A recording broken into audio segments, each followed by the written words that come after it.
Hello दोस्तों, क्या हालचाल। मेरा नाम है अचिंत, आप देख रहे हो तकनीकी सामान। पहले तो आपका बहुत बहुत धन्यवाद कि आपने इस वीडियो को क्लिक करा और उम्मीद करता हूं कि आपका इस वीडियो को देखने के बाद सारे जीकेएम के डाउट्स क्लियर हो जाएंगे। तो चलिए वीडियो स्टार्ट करते हैं। तो दोस्तों, इस वीडियो में हम कंपेयर करेंगे Redmi Note 7 का जो मेरे पास है, इसका जो ऑफिशियल कैमरा है और जो पैरेट का लेटेस्ट वर्जन आया 7.4 जीकेएम ना, हम उसमें कंपेयर करेंगे कि क्या क्या डिफरेंसेस होंगे इनके फोटोज में। तो एकदम डिटेल कंपैरिजन होगा, एकदम अच्छी तरह हम एक्सप्लेन करेंगे क्यों आपको अपने फोन में जीकेएम डालना चाहिए और सिर्फ ये पैरेट वाला ही क्यों डालना चाहिए, क्योंकि जीकेएम तो बहुत सारे डेवलपर बनाते हैं, उनमें बग्स होते हैं, कुछ होता है, बट ये जीकेएम इनका 7.4 लेटेस्ट वाला है ना, इसमें कोई बग नहीं मिलेगा आपको, एकदम मस्त चलता है। तो इस कंपैरिजन को हम बेसिकली 3 पैरामीटर्स पे करेंगे, एक तो एचडीआर मोड, एक नाइट मोड, एक पोर्ट्रेट मोड, और छोटे मोटे 2-3 फीचर और भी हैं, उसके बारे में बाद में बात करेंगे।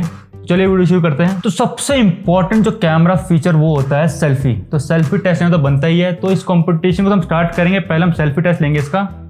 जैसे आप देख सकते हो हमारा जो वो है स्टूडियो है काफी वेल लिट है, तो सेल्फी तो अच्छी आनी चाहिए दोनों में, बट फिर भी टेस्ट तो बनता है। तो हम पहले स्टार्ट करते हैं स्टॉक कैमरे से। ये हमने ओपन किया और ये हमने ली सेल्फी। अब बारी है हमारे जीकेएम की।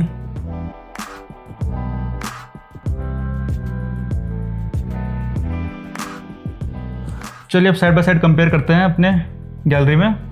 दोस्तों कंपेयर करते हैं अपनी गैलरी में कौन सी फोटो कैसी है। तो जैसे पहले देख सकते हो आप, ये हमारी MIA कैमरे से ली हुई, जो कि मुझे काफ़ी ब्यूटी शायद से मोड इन्होंने ऑन करा हुआ है। मैं तो ऑफ किया था, बट फिर भी डिफॉल्ट मोड में भी ब्यूटी मोड ऑन रखता है।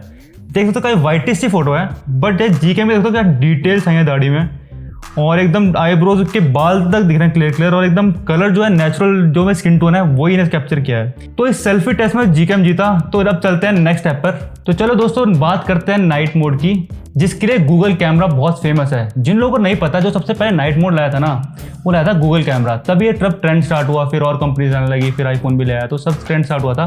बट सबसे पहला था गूगल का, और सबसे अच्छा भी मुझे उसी का लगता है। जो उसका एल्गोरिदम है ना, इतना सही करा है। तो जैसे कि मैं आपको दिखाऊं, जैसे कि मैं रात को अपने घर से फोटो ली थी, तो देख सकते हो ये ओरिजिनल कैमरे की है, जो उसकी डिफॉल्ट कैमरा उसकी फोटो इतनी ब्लरी और कलर्स तो इतने ऑफ हैं। बट जैसे हम टर्न ऑन करते हैं जीकेएम पर, तो उसके कलर्स इतने पंची हैं और एकदम क्लैरिटी बोल सकते हो, इतनी अंधेरे में जैसे फोटो लिया उस हिसाब से क्लैरिटी भी काफ़ी अच्छी है, और तो काफ़ी अच्छी फोटो है। बस इतना ही है, आप देख सकते हो क्लियरली डिफरेंस दिख रहा है, उसमें कोई बताने की जरूरत नहीं है आपको, ठीक है। तो दोस्तों बेसिकली जीकेएम करता क्या है ना, ये करता है एचडीआर फोटो की तरह होता है ये, बट ये बहुत सारी फोटो को एक साथ लेगा, कम एक्सपोजर में, ज़्यादा एक्सपोजर में, और कलर्स को कर देगा पंची, और इन सबको कंबाइन करके एक ऐसा एल्गोरिदम बिल्ड करता है जिससे इतनी क्लियर फोटो आती है। और कंपनीज ये कर नहीं पा रही है, क्योंकि गूगल का जो इंजीनियर्स हैं वो काफ़ी अच्छा काम कर रहे हैं इस चीज़ पर। तो ओवरऑल इस नाइट मोड में जीकेएम आराम से जीता है। और इस जीकेएम का एक और फीचर है कि नाइट मोड इसके सेल्फी कैमरा में भी है, जो कि आपको डिफॉल्ट कैमरा में नहीं मिलेगा,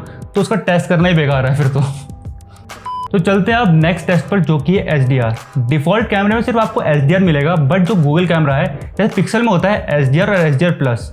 एचडीआर प्लस में आपको एकदम ही अच्छे, एकदम ऐसे शेडोज और उसकी हाईलाइट्स को मेंटेन कर देगा। और जो नॉर्मल एचडीआर है उसमें आपको टाइम कम लगेगा, बट उसमें उस क्वालिटी भी उस हिसाब से आएगी। जैसे मतलब आपको थोड़ा कम एचडीआर इफेक्ट चाहिए तो आप वो यूज़ कर सकते हो, और अगर ज़्यादा चाहिए एकदम शेडोज और हाईलाइट सब चाहिए आपको अपनी फोटो में, तो एचडीआर प्लस करना, बट उसमें टाइम ज़्यादा लगेगा। ये बात आप ध्यान रखना इस बात का। चलिए हम टेस्ट करते हैं इसको अपने स्टूडियो पर। इसके लिए मैं अपनी बैकलाइट खोलूंगा, क्योंकि एचडीआर पे बैकलाइट हो तो अच्छा टेस्ट हो पाएगा।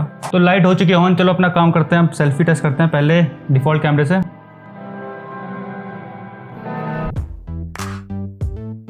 अब ओपन करते हैं जीकेएम।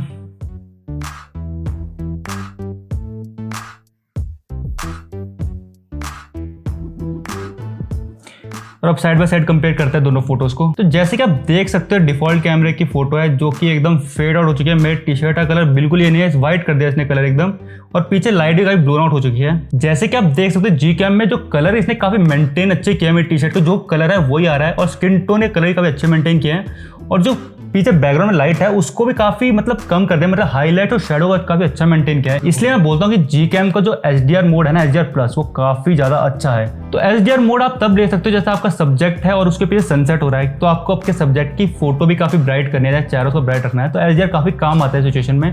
तो आपका चेहरा एकदम ब्राइट रहेगा, और साथ ही साथ लैंडस्केप में अच्छी फोटो रखते हो, कि ताकि जो शेडोज है, ट्री में शेडोज होती है, ताकि अच्छी मेंटेन हो जाए, और हाईलाइटेड सन हो सामने, तो वो भी काफी अच्छे मेंटेन रहे। तो इस टेस्ट में फिर से जीतता है हमारा जीकेएम, वो तो ऑब्वियस है। चलो चलते हैं नेक्स्ट टेस्ट पर। तो हम थर्ड टेस्ट की तरफ बढ़ते हैं, जो कि है पोर्ट्रेट मोड। पोर्ट्रेट मोड दोनों का मुझे काफी ठीक ठीक लगता है, तो आपको एक बार कंपेयर करके दिखा देते हैं। अभी हमने अपने सौरभ की फोटो ली थी यही इसी जगह पे, तो चल टेस्ट करते हैं कि कौन सी फोटो अच्छी है। तो पहले जो डिफ़ॉल्ट कैमरे से हमने जो फोटो ली है काफ़ी अच्छी आई है ये भी, और काफ़ी कॉन्ट्रास्टी जिन्हें पसंद है ना फोटो ने काफ़ी अच्छी लगेगी।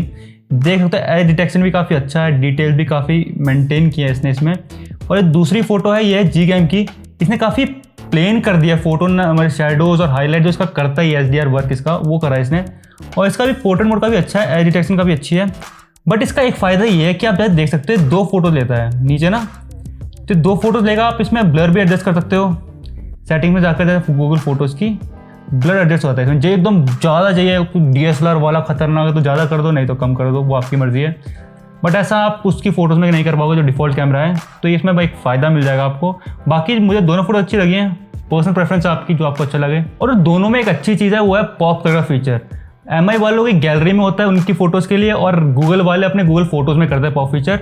दोनों काफ़ी अच्छा काम करते हैं, दोनों ही मतलब अच्छा रिजल्ट आप देख सकते हो जैसे कि। तो इस टेस्ट को मैं पर्सनली ड्रॉ बोलूँगा क्योंकि ये दोनों फोटोज़ काफ़ी अच्छी थी, एज डिटेक्शन भी काफ़ी अच्छा था। तो पर्सनल प्रेफरेंस पे होता है कि किसको कैसे कलर्स पसंद है, कॉन्ट्रास्टी फोटो या एकदम जिसमें शेडोज और हाईलाइट्स मेंटेन हो। और ये जो मेन टेस्ट तो हो गए, अब बात करते हो छोटे मोटे फीचर जो मैंने आपको पहले कहा था जिसमें गूगल कैमरा रेडमी के ऐप से ज़्यादा अच्छा है।